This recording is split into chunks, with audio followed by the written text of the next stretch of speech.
Please put your hands together and welcome to the stage, Allison McGee.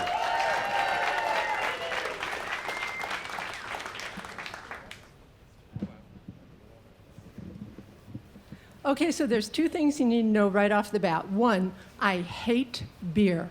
Two, I'm a little nervous around very short men. And that is not because I have a height thing, I don't, but it's because in 8th grade I grew 6 inches and lost weight, and so not only was I a skeletal stork, but I was suddenly taller than all the boys, and some of them started looking up at me with veiled looks of bitter hostility and saying things like, how's the weather up there, McGee? And this went on for some time, and I'm a little scarred. So there you go. Fast forward many years after my beerless, tall girl, painful adolescence, and I'm in a car with my beloved college buddy Stinky and Stinky's girlfriend, and we are driving to southern Minnesota to see an outdoor concert. And we are very excited because we're meeting our friends there. These are friends that we have met over the last couple of years in a 2 degrees of separation Facebook kind of way. They're all brothers. They're all funny and charming, and we're really excited because tonight we're going to get to meet the final frontier brother, the one we haven't yet met. He's a painter. He lives in California, and he's flown in to visit his family for a few days. Now, I've been tracking the painter's photos on Facebook and Instagram for a few years, and I love his paintings. He's always standing next to them, and secretly I think the painter is pretty cute, but it's clear, very clear from these photos that he is a tiny man. And so naturally that is bringing out all my insecure tall girl middle school insecurities. So imagine my surprise when we pull up to the house and there's the brothers standing outside, and I'm looking around for the tiny painter, but all I see is somebody who could be a gigantically blown up tiny painter, and I'm looking at him, and suddenly it dawns on me that I have been misreading these photos all this time. It's not the painter that's tiny, it's his paintings that are gigantic. The painter gives me a hug, and it is all over.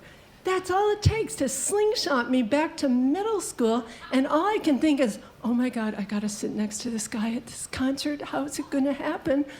It's a big open lawn. There's Stinky and his girlfriend, all lovebirdy on their blanket. I have room for someone else on my blanket, but I'm alone, trying to act cool, when suddenly the painter appears, and he's like, could I sit next to you? And this is critical. I bought you a beer.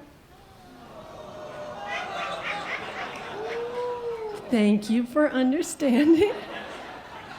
And what do?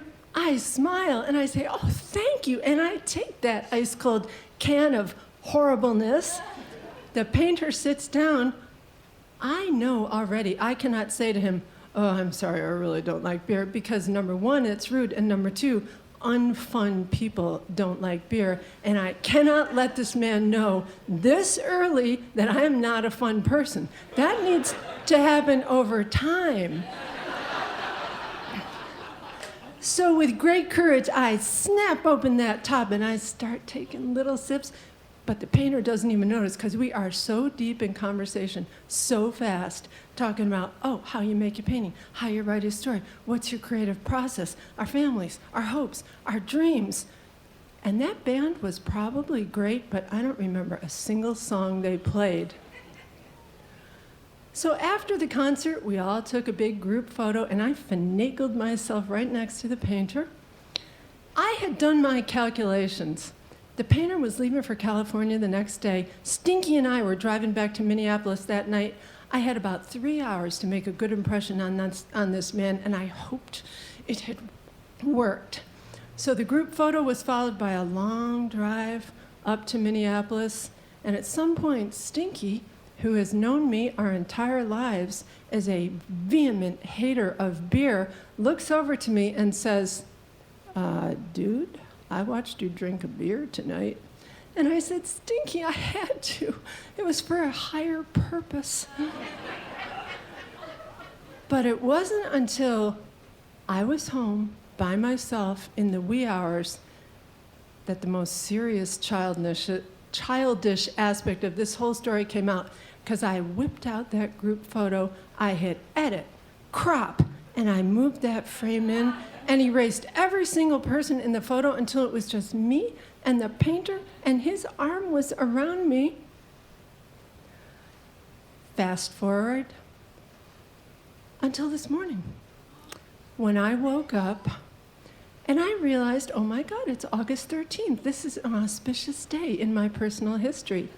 And I carefully waited until it was 8 a.m. Pacific time so that I could text my boyfriend, who lives in California, and say, guess what, dude? It was 12 years ago tonight that you bought me a beer and we shared a blanket. And then I sent him that little cropped out photo of the two of us, because the inner middle school girl lives forever. Thank you.